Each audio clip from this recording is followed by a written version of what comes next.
तो कर्म तो कर रहे हैं काम में, तो उससे उनकी गति तो होगी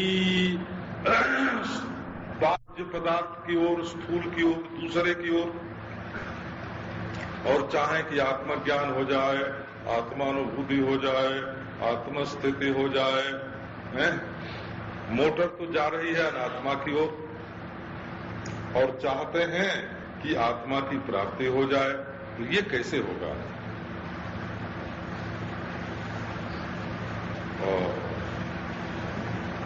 तो निषिद्ध कर्म का त्याग,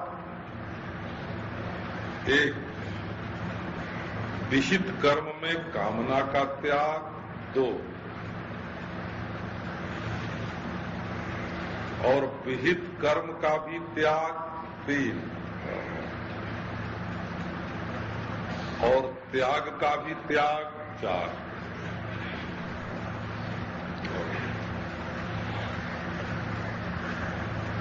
तो बोलते तर्क तर्क, हमने एक सुना था पहले, तर्क के क्या है, इकबा, क्या इकबा कुछ होता है, वकबा कुछ ऐसा होता है। तर्क दुनिया, तर्क वकबा, तर्क मौला और तर्क तर्क। मौला का भी तर्क कर दो और फिर तर्क का भी तर्क कर दो। उर्दू भाषा में तर्क के माने है त्याग, त्याग का भी त्याग कर दो। जो पकड़ा है उसको छोड़ दो।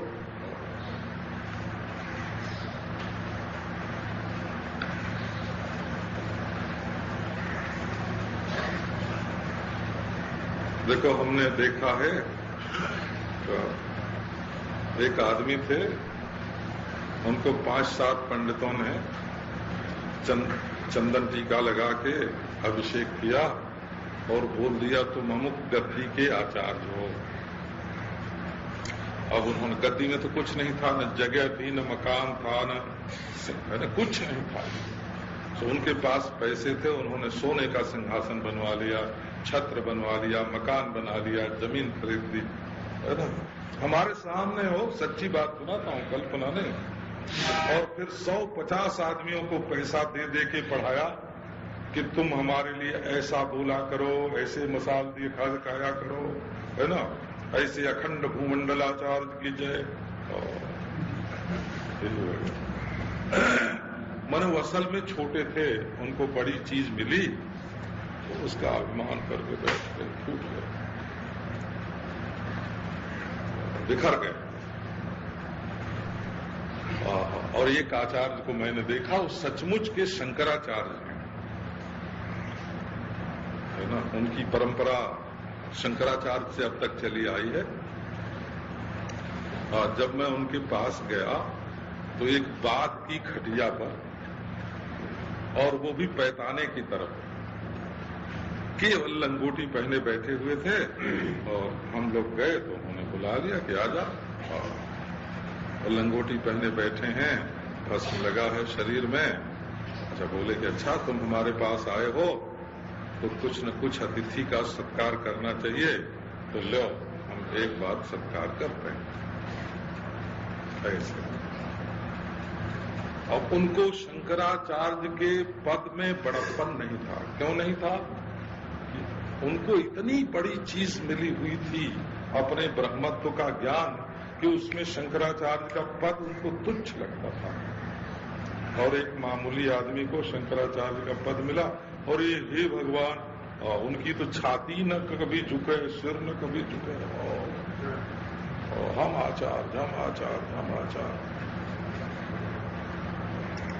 तो असल में हीन को श्रेष्ठ मिलता है तब अभिमान का उदय होता है, तादात्म्य हो जाता है। और जब महान को कोई छोटी चीज मिलती है तो वो उसके लिए वो ऐसे ही चुटकी बजाने योग्य होती है। कहाँ अपना तादात्म्य है, इस बात पर विचार करना चाहिए कि हम किससे मिल रहे हैं, हम किससे मिल रहे हैं। मिलने के समय अपने से छोटे से मिल रहे हैं, बड़े से मिल रहे हैं।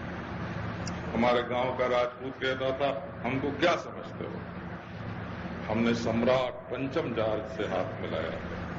वो गुड़गुड़ी महाराज, हर समय उसकी गुड़गुड़ी वो लंबी चलती रहती, नरेचा, और वो मसनद के सहारे बैठा और पीता रहता।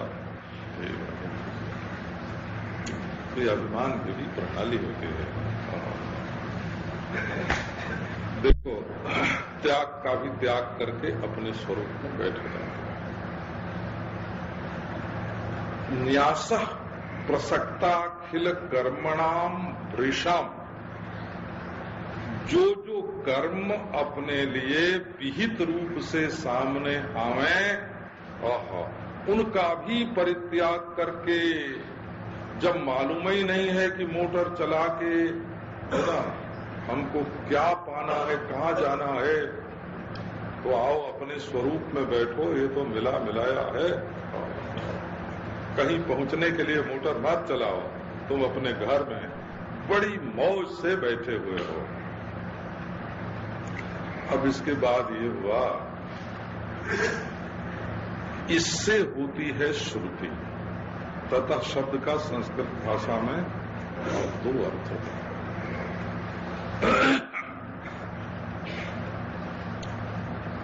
ततः माने तदनंतरम, उसके बाद, और ततः माने ततो हेतो। असल में कारण के बाद ही कार्य होता है, इसलिए उसके साथ बाद लगा हुआ है।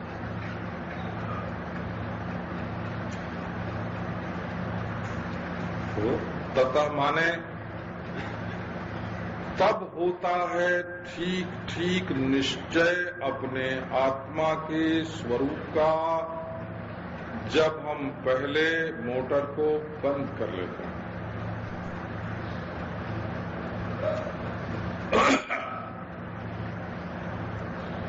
मोटर को बंद कर लेना, तब सुन लो कि हम इस समय कहाँ हैं। हमको ये जानना है कि हम कहाँ हैं, और मोटर तो एक तरफ दौड़ती जा रही है, तो कैसे मालूम करोगे? ये है संन्यास का रहस्य है। न्यास प्रसक्ता खिल कर्मणाम भृशम। जो तुम पकड़ के बैठे हो उसको तो छोड़ने के लिए तैयार नहीं है, और जो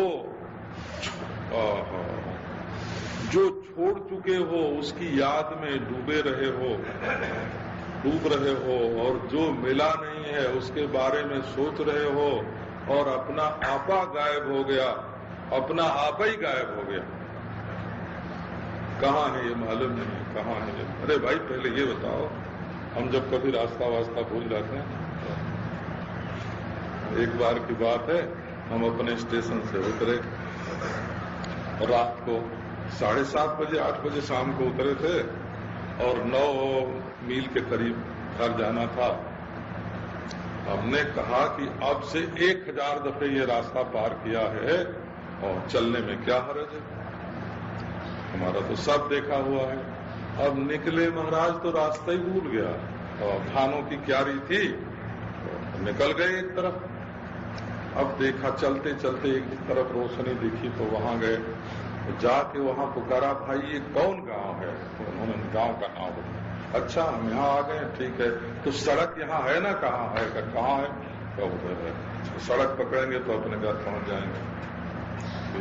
पहले मालूम तो पड़े कि हम कहाँ पहुंच गए हैं, भटक के कहाँ आ गए हैं।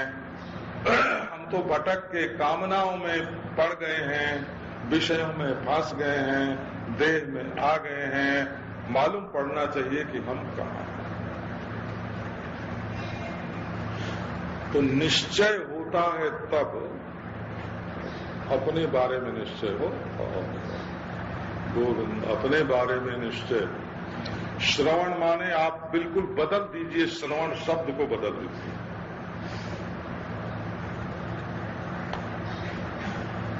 श्रवण शब्द का अर्थ है कि सारे वेद वेदांतों का, सद्गुरुओं के उपदेश का शास्त्रों का, अद्वैत सिद्धि खंडन खंड खाद्य का, प्रस्थान त्रयी का। परम तात्पर्य ये है कि आत्मा ब्रह्म है, इस निश्चय पर पहुंचने का नाम श्रवण। ये नहीं गजल वजल सुनने का नाम श्रवण नहीं है, किस्से विस्से सुनने का नाम श्रवण नहीं है, गाने का नाम श्रवण नहीं है, संगीत का स्वाद लेने का नाम श्रवण नहीं है। उसमें मजा आवेगा, आप लीन हो जाओगे। बल्कि रसास्वाद को तो दोष मानते हैं, बुद्धि की कमजोरी और कुतर्क का ज्यादा होना और विपर्जय में, माने जो हम नहीं हैं उसको मैं मानने में दुराग्रह होना।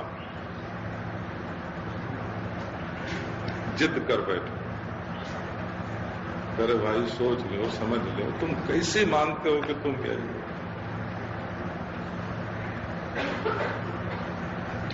विपर्जय में दुराग्रह होना और विषय में आसक्ति होना, ये चार चीजें आप ध्यान में देते हैं।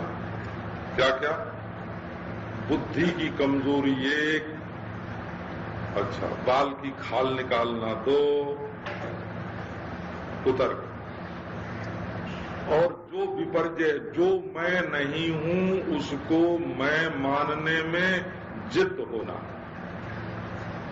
तीन, और अपने से अलग विषय में आसक्ति होना, चार। ये चार बात जब तक होगी तब तक सुनी हुई सच्ची बात भी आपके अनुभव में नहीं आएगी। तो ततः पहले दूसरी ओर चलना, गलत दिशा में जा रहे हो, बंद करो। ततः श्रुते, उसके बाद सुनो। तुम भागे जा रहे हो और कहते हो कि हम कहाँ हैं? भागे तो जा रहे हो, एक तरफ बंद करके संशय है, तो संशय की स्थिति में भागो मत, भागना बंद करो और बंद करके पूछो कि हम इस समय कहाँ हैं। ततः श्रुति तन्मननम सतत्व ध्यानम।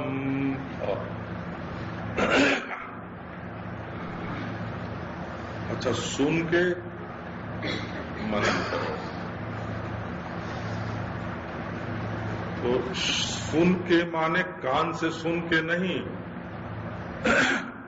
आपको ये बात मालूम होगी कि बोलना होता है कर्मेंद्रिय से, है ना? ये जीभ जो है बोलना, ये कर्मेंद्रिय है। और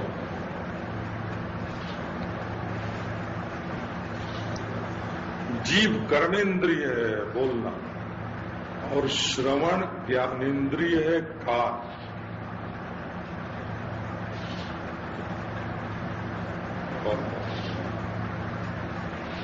जैसा शब्द है उसको ग्रहण करना। कान बना नहीं सकता और जीभ बोलने में बना सकती है। ऐसे दोनों में फर्क है कि नहीं? जीभ बना बना के बात बोल सकती है। अरे महाराज नमक मिर्च लगा दे, हैं? धूल में जेवर बट दे, जेवरी हो, जेवरी में सांप बोलते हैं। धूल की रस्सी बढ़ दे, और महाराज नमक मिर्च मिला दे बात में, बात को उलट दे पलट दे। जीभ बनाती है और कान बनाता नहीं है। ये बात आपके ध्यान में है कि नहीं है? तो आपको ज्ञान होगा तो जीभ से नहीं होगा, आपको ज्ञान होगा तो कान से होगा, क्योंकि वो ज्यों त्यों बताता है, ज्यों का त्यों बताता है। अब ये बात रही कि ज्यों का त्यों बोलने वाला चाहिए। बोलने वाले तो ऐसे हैं महाराज कि कोई कुछ बोले, कोई कुछ बोले, कोई कुछ बोले।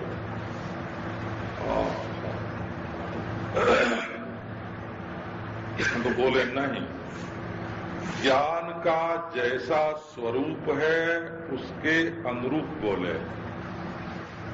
ज्ञान का कैसा स्वरूप है? का ज्ञान ज्ञान है, न ज्ञान में कर्म है, न ज्ञान में कर्म है, न ज्ञान में कर्ता है। ज्ञान में जो कार्य और कर्ता हैं वो कर्म के संबंध से हैं, वास्तव में नहीं। हे भगवान, आप यही तो देखो,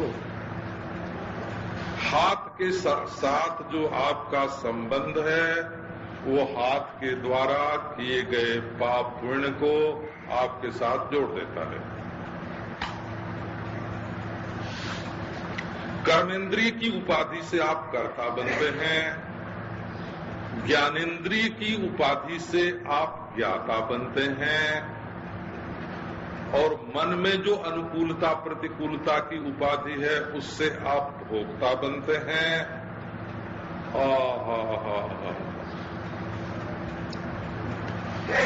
आप स्वयं में न करता हैं।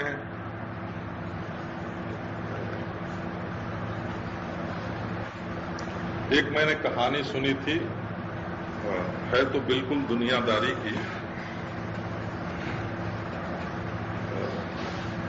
एक कोई फौज के अफसर थे और वो एयर कंडीशन में यात्रा कर रहे थे। बाहर निकले तो उनके डील डॉल को देख करके एक स्त्री ने उनका पीछा किया।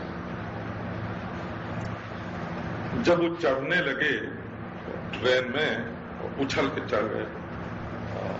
चढ़ गए तो स्त्री भी चढ़ गई। बोली हमारी गाड़ी छूट रही है, पहले तो बात कर रही थी, फिर हमारी गाड़ी छूट रही है, चढ़ रही है।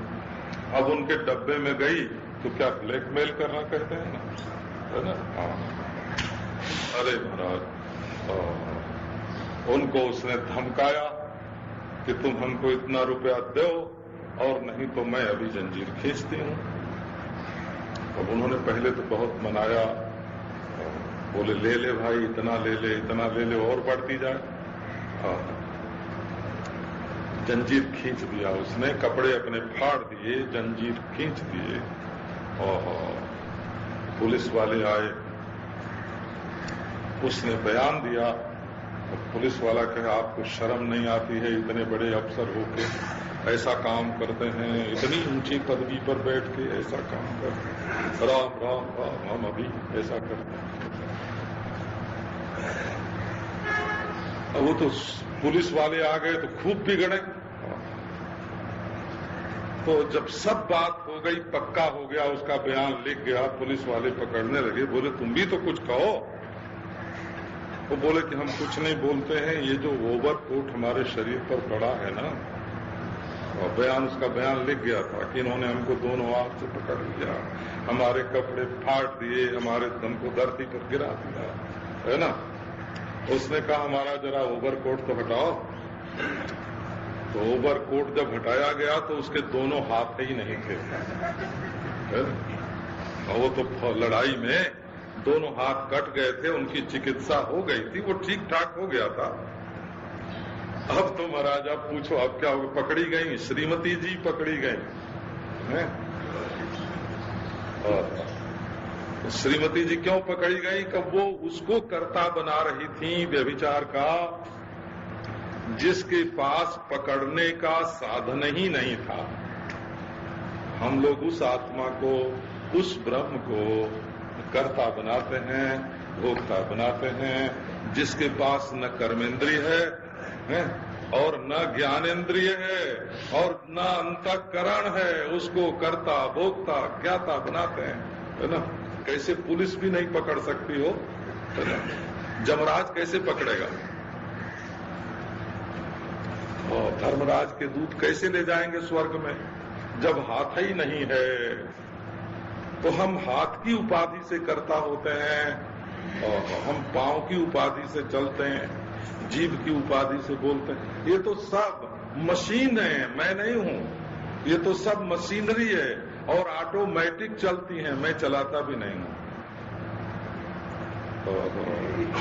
वो तो कंप्यूटर में जैसा मसाला डाल देते हैं। अभी तो अखबार में आया था कि सांगली में परीक्षा हुई तो परीक्षार्थियों के नंबर की जो गिनती की कंप्यूटर में, वो बिल्कुल गलत थे। कंप्यूटर की गलती थी, विद्यार्थी की गलती नहीं थी। लो, तो ये तो ऐसे कंप्यूटर है महाराज, जो जैसा मसाला डाल दो गलती पर गलती। मशीन बिगड़ी हो तो अपने स्वरूप को समझो।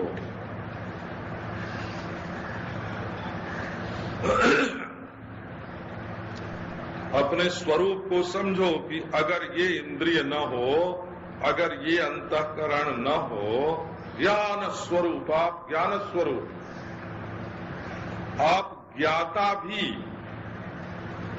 ज्ञानेन्द्रियों की उपाधि से हैं, आप कर्ता भी कर्मेंद्रियों की उपाधि से हैं, आप भोक्ता भी मन की उपाधि से हैं। न आप में सुख है न दुख है।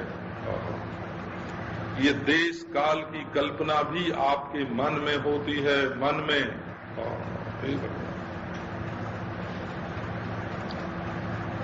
आप कितनी उम्र है आपकी?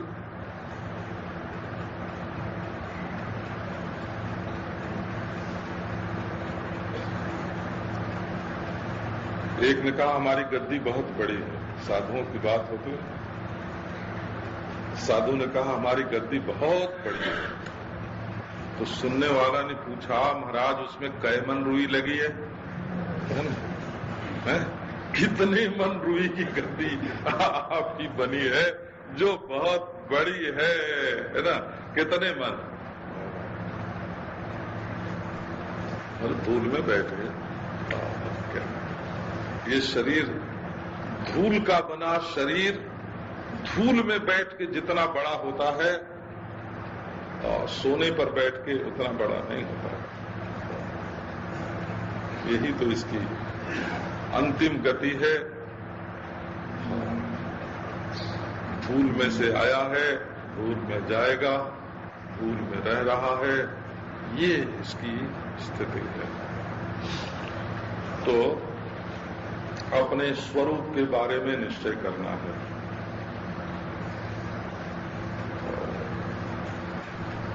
ऐसा समझो कि सुषुप्ति के समय, गाढ़ सुप्ति हो, स्वप्न नहीं।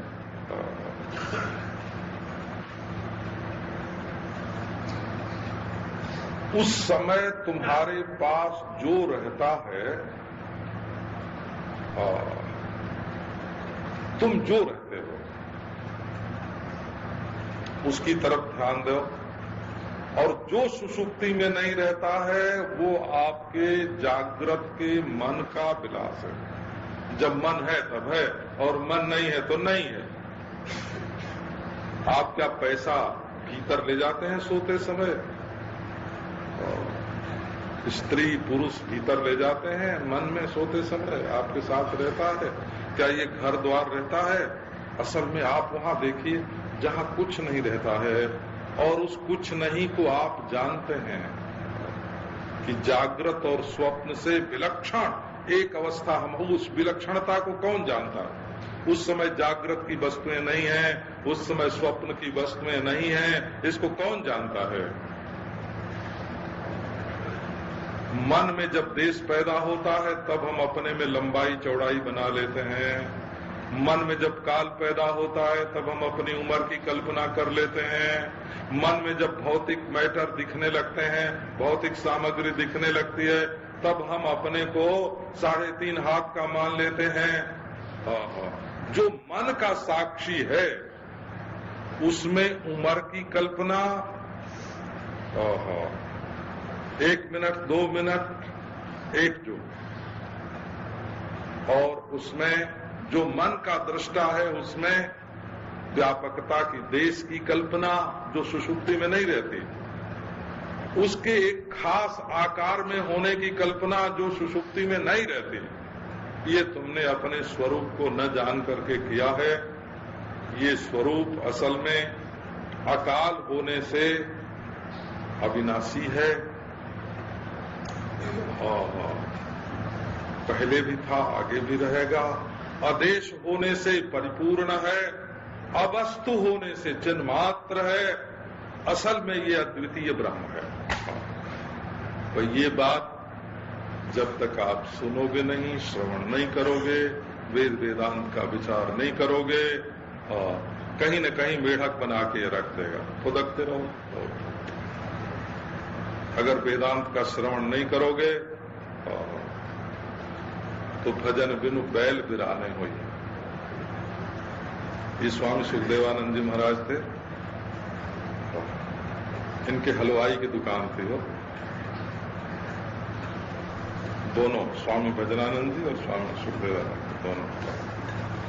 तो दुकान पर बैठते थे, बच्चे थे, दुकान पर बैठते थे। तो देखा कि सामने सड़क बड़ी टूटी फूटी थी, उस पर बैलगाड़ी में खूब बड़ा माल लेकर के कोई वहां से निकला। अब वो बैल से खींचे नहीं, पहिया अटक गया बैलगाड़ी का, तो बैल अपना घुटना लगा के खींचना चाहे तब भी न खींचे, और ऊपर जो गाड़ीवान था वो पैना पर पैना, चाबुक पर चाबुक मारे उसको। अब तो सुखदेवानंद जी महाराज के मन में उसी समय ये गाना पुराना है पर आया, भजन बिनु बैल बिराने। ये गाड़ीवान के बैल नहीं है, जनक मालिक के हैं, और ये पराये बैल को कैसा पीट रहा है। तो यदि तुम अपने स्वरूप को नहीं जानोगे, तो कोई तुमको देवता बना के पूजेगा, पर काम अपना ही करावेगा तुमसे। कहेगा, हे देवता जी इतना रुपया हमारे पास भेज दो, पूजेगा तुमको, पूजेगा पर बुलावेगा रुपया, तो ये ले आओ, एक बेटा हमारे घर में भेज दो, इतना रुपया भेज दो। बस नारायण, तुम पूज के भी बंधन में पड़ोगे, तारीफ पापा के भी बंधन में पड़ोगे, है ना। मिश्रा जी पहले बड़ा उत्सव करते थे, हर साल बड़ा जन्माष्टमी का उत्सव बड़ा भारी करते थे। हम सब लोग उसमें जगह जगह से आते थे और भीड़ होती थी। तो जब मैं पहली बार गया इनके उत्सव में, तो वहां तो सब लोग बिल्कुल ऐसे गुपचुप बैठे हुए। अब मैंने तो बैठ के वहां हंसना शुरू किया, मसनद का सहारा लेके जरा लटक गया, उनसे थोड़ी बात की, उनसे की थोड़ी। तो मिश्रा जी को चाहे याद हो कि न हो, इन्होंने कहा कि हमको तो आज मालूम पड़ा है कि सभा में बैठ के भी है ना हंसते खेलते रह सकते हैं, नहीं तो मुंह बांध के बिल्कुल चुपचाप। ये संसार में कहीं गमगीन रहने का नहीं है वो। ये तो ईश्वर की हंसी का नाम तो संसार है ही है। वो बड़े जोर से ठठा के हंसा,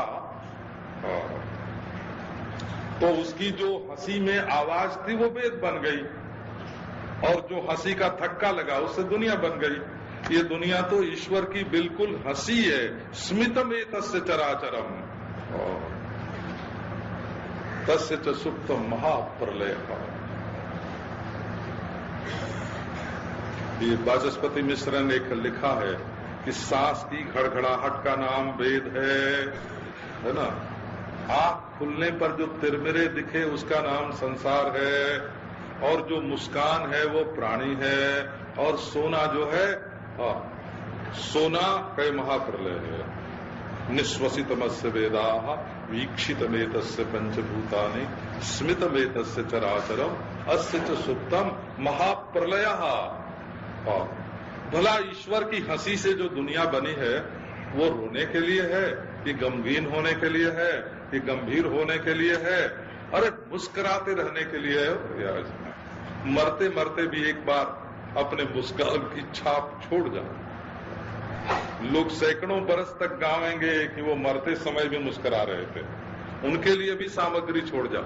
ऐसी है ये सृष्टि, रोने के लिए थोड़े है। तो ये बात बिना श्रुति के अपने स्वरूप का निश्चय किए बिना नहीं हो सकते। अब बोले आओ मनन करें, हे भगवान, तो ये झूठ मूठ अक्कल लड़ाने का नाम मनन नहीं होता। बोले ये बौद्ध का तर्क है, ये जैन का तर्क है, ये न्याय का तर्क है, ये सांख्य का तर्क है। मरे, फंस गए।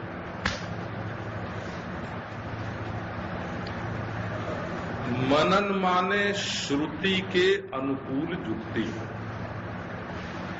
ये देखो, आपको एक सिद्धांत दर्शन की बात सुनाते हैं। एक वेदांत दर्शन है, एक सिद्धांत दर्शन है, दो दर्शन है, वो दोनों व्यास जी की रचना है। तो ये हुआ कि व्यास जी ने जब वेदांत दर्शन बना लिया तो ये विचार किया कि इसमें से सिद्धांत को ढूंढ निकालना बड़ा मुश्किल होगा। इसमें तो बड़े बड़े शास्त्रार्थ हैं, बौद्धों के, सांख्यों के खंडन हैं, तो इसमें से साधारण आदमी सिद्धांत कैसे पकड़ेगा। तो उन्होंने फिर सिद्धांत दर्शन की रचना की। तो उसमें एक सूत्र है, सूत्र ये है कि जिज्ञासु के लिए प्रधान श्रवण है, और श्रवण के अनुसार मनन है, मनन के अनुसार निधिध्यासन है, और निधिध्यासन के बाद साक्षात्कार है। और जब साक्षात्कार हो गया, ज्ञानी हो गए, तो उसके लिए मुख्य श्रवण नहीं है, श्रुति नहीं है। मतलब क्या है? तो उसके लिए मुख्य निधिध्यासन है, और निधिध्यासन न हो तो मनन है, और मनन न हो तो श्रवण है।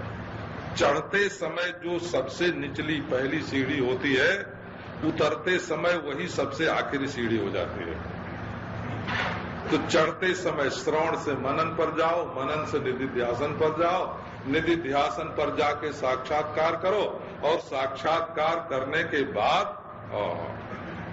तब पहली सीढ़ी निधिध्यासन, दूसरी मनन, और तीसरी श्रवण की सीढ़ी है। श्रवण तो बाह्य व्यापार है। जिज्ञासु के लिए जो बहुत अंतरंग है, वही ज्ञानी के लिए एक बाह्य व्यापार है। मनन करना का ये भी वृत्तियों की दौड़ धूप है। हमारे वेदांत की एक बात सुनाते हैं आपको। ये सिद्धांत दर्शन की बात सुनाई। श्रुत्युपपत्त्यंतरीक्षाभ्या, ये सूत्र है। क्रम व्युत्क्रमाभ्यास, क्रम से चढ़ो और व्युत्क्रम से नीचे उतरो।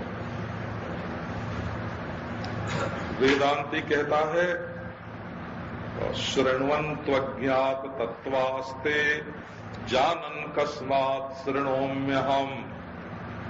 जिनको ज्ञान नहीं, आत्मा का ज्ञान नहीं है, वो श्रवण करें।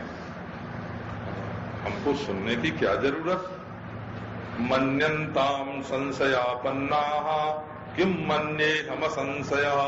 जिनको संशय हो वो मनन करें, हमको कोई संशय नहीं है। विपर्यस्तो निधिध्यासेत् किं ध्यानम अविपर्जयात्। जिसको विपर्जय हो कि मैं ब्राह्मण हूं, मैं सन्यासी हूं, ये भी विपर्जय हो।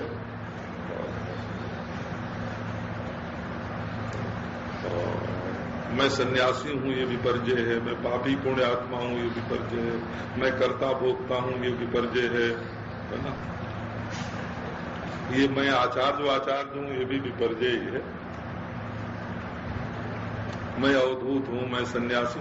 देह की परिस्थिति को लेकर अपने आप में आरोपित कर लेना, इसका नाम विपर्जय है।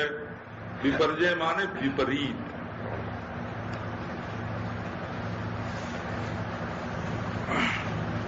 विपरीतम पर्येति, विपरीतम पर्ययनम विपर्जय।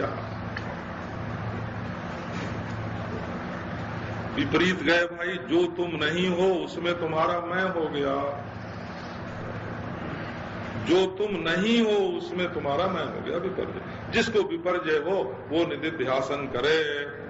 ना हम जीवा शिवो हम, मैं जीव नहीं हूं शिव। ठीक है, कर विपर्जयस्तो निधिध्यासे किन ध्यानम अविपर्जयात्। जहां विपर्जय नहीं वहां ध्यान की जरूरत क्या। देहात्मत्व विपर्यासम न कदाचित भजाम्यहम। हमको तो कभी ये देह आत्मा है ऐसा विपर्जय होता ही नहीं है। ये बात है। तो मनन करना माने श्रवण के अनुकूल चिंतन करना।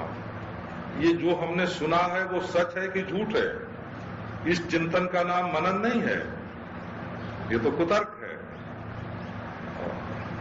नहीं, ये जो हमने चिंतन, जो हमने श्रवण किया है, निश्चय किया है, इसके पक्ष में क्या क्या जुक्ति है। श्रवण के पक्ष की जुक्तियों के संचय का नाम मनन है। और मनन माने और दोहराना नहीं, मनन माने दोहराना नहीं होता। नव नवोन्मेष शालिनी बुद्धि के द्वारा नई नई जुक्ति का जो उदय है उसका नाम मनन होता है। तन मननम। अच्छा भाई, आप लोग बैठे रहो। आज तो रविवार है ना, तो हमारे दिल्ली हाई कोर्ट के जस्टिस पीसी मिश्रा, ये अभी 10-15 दिन से यहाँ थे, आज शाम को जाने वाले हैं। तो अपना कोई फैसला सुना के जाएंगे। जज लोग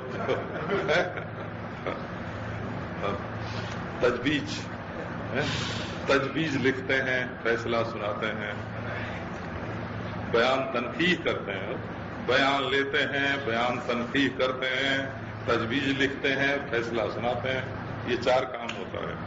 ये हमको पुरानी भाषा याद है, आजकल इसको क्या बोलते, ये हमको, हम भी जज के अदालत में जाया करते थे और दिन भर इधर से उधर, इधर से उधर, इधर से उधर वकीलों में घूमता था, अपने बाबा के साथ जाता था तो देखता था सब। तो उस समय ये सब शब्द सुने हैं, है ना। मुद्दई होता है, मुद्दाले होता है? तो अब ये फैसला सुनाएंगे। और बच्चों भाई, अपना कुछ भूत भविष्य सुनाएंगे।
भाव्यमानो वधूतः श्रीपूर्णानन्दतीर्थः पथि पथि पथिकान् नन्दयन्तं समीति तो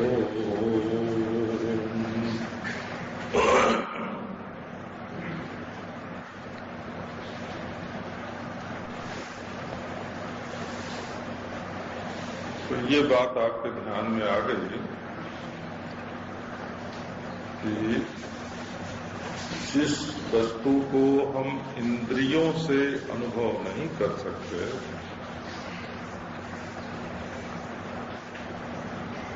उसके बारे में चाहे धर्म का फल हो, चाहे उपासना का, और चाहे योग का, और चाहे ज्ञान का,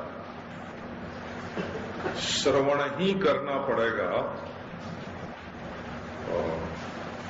तो श्रवण करते करते स्वर्ग वैकुंठ आदि में तो विश्वास हो जाएगा और वैसी भावना बन जाएगी, और धर्म में, योग में अभ्यास करने की प्रवृत्ति हो जाएगी सुनते सुनते, और तत्वज्ञान में सुनते सुनते आभरण भंग हो जाएगा। सुनने का फल सब में एक ही नहीं होता है।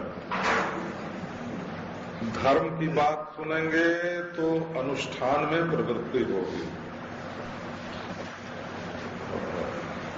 उपासना की बात सुनेंगे तो स्मरण में प्रवृत्ति होगी, और योग की बात सुनेंगे तो अभ्यास में प्रवृत्ति होगी, और तत्वज्ञान की बात सुनेंगे तो मनन में प्रवृत्ति होगी। 16 धान 22 पसेरी नहीं होते हैं।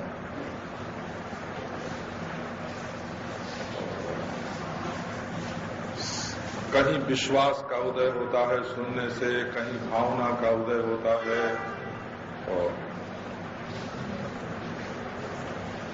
कहीं स्थिति का उदय होता है, कहीं आवरण भंग होता है। सब श्रवण एक सरीखे नहीं है। ये आप जो पंडित से पुराण सुनते हैं ना,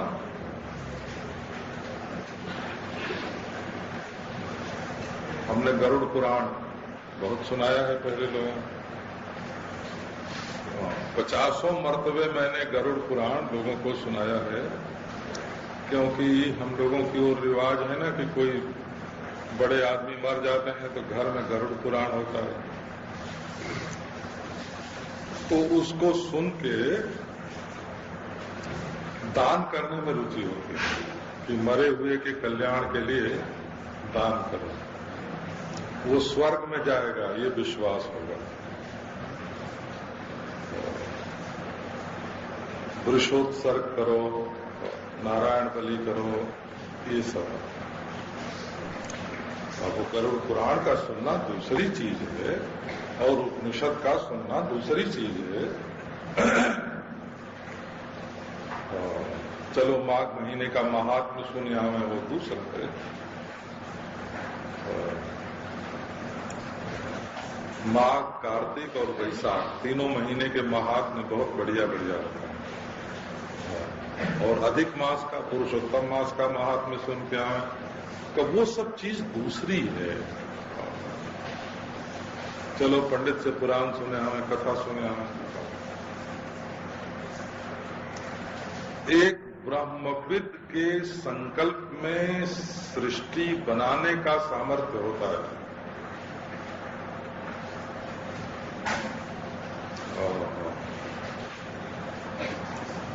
उसका श्रवण दूसरा होता है। ऐसे उपनिषद में लिखा है, जम जम लोकम मनसा संविभाति विशुद्ध सत्वः कामयते यांश्च कामान् तम तम लोकम लभते तांश्च कामान् तस्मादात्मज्ञम यर्चयेत् भूतिकामः। एक ब्रह्मविद पुरुष का संकल्प सृष्टि बना देता है, नया ब्रह्मा बना दे, हो नया ब्रह्मांड बना दे, नया ब्रह्मा बना दे, ऐसा ब्रह्मविद के संकल्प में सामर्थ्य होता है। उसको आप गहरे गहरे नथु खहरे के साथ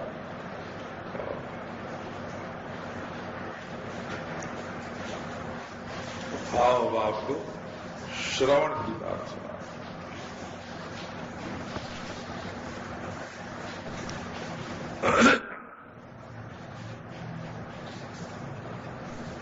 सुनेंगे ब्रह्म की बात और करेंगे भूत की पूजा। भूत भैरव की पूजा करेंगे और ब्रह्म ज्ञान की बात सुनेंगे।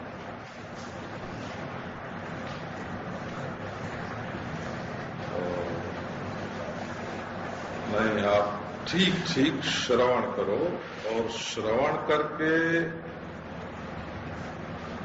उसमें खुचर मत निकालो। श्रवण में प्रत्येक श्रवण अनुभव पूर्वक जो वचन है उसका होना चाहिए। अपरोक्ष किए हुए पदार्थ का जब वक्ता प्रवचन करता है तब श्रोता को उसके श्रवण से साक्षात्कार होता है। और श्रवण का फल है अनुभव। अनुभव से निकला हुआ वचन श्रुत होकर अनुभव उत्पन्न करता है। श्रवण के दोनों ओर अनुभव है। श्रवण कराने वाले वक्ता का अनुभव वचन में आरूढ़ होता है और श्रोता के कान में प्रवेश करता है।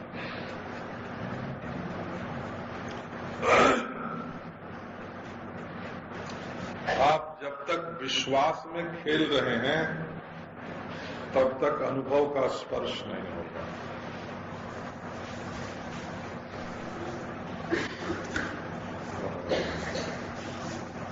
विश्वास के स्तर से अनुभव का स्तर